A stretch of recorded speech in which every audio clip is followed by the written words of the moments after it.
I believe that you have to look at, your reasons or your motivations for wanting to learn about this new health perspective. Why do you want to change the way you're looking at health, the way you're looking at disease and symptoms? Why do you want to learn about Dr. Hammer's research on the science of GNM and the 5 biological laws? Is it because you're motivated out of fear that if I don't learn this, if I don't,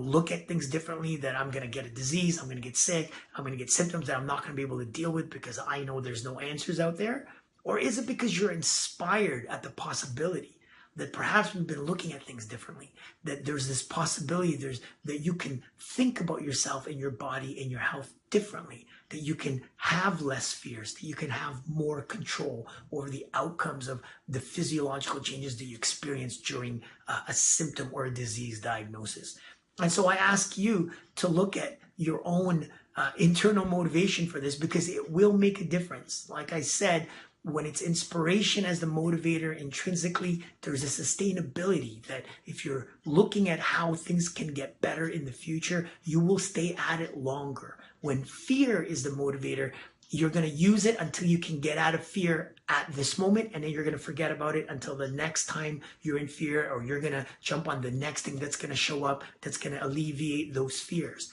And so again, this is sort of a challenging situation, and where a lot of people find themselves in, that they're drawn to these new, so-called new ways of dealing with symptoms or new health discoveries, mostly because they're scared of getting sick or getting a disease, and they're trying to find ways to prevent that. And again, that's a very different energy than being drawn to something because of the inspiration of what it could mean, not only for yourself and your family, but for the world in general.